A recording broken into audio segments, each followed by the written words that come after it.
కర్ణాటకలో భారీ వర్షాలు కురుస్తూ ఉన్నాయి. దీంతో నగరంలోని లోతట్టు కాలనీలన్నీ నీట మునిగాయి. ప్రధానంగా బెంగళూరులో భారీగా వరదలు రావడంతో రోడ్లన్నీ నదుల్లా మారాయి.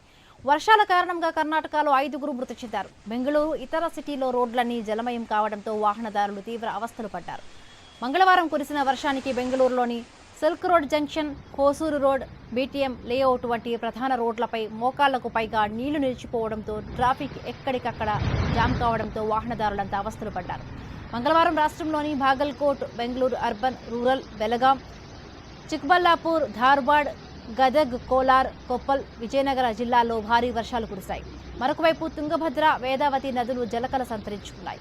వాగులు, వంకలు పొంగి పొరలుతూ ఉన్నాయి. దీంతో నెట్రవట్టి, హాలహర్వి మధ్య రాకపోకలు నిలిచిపోయాయి.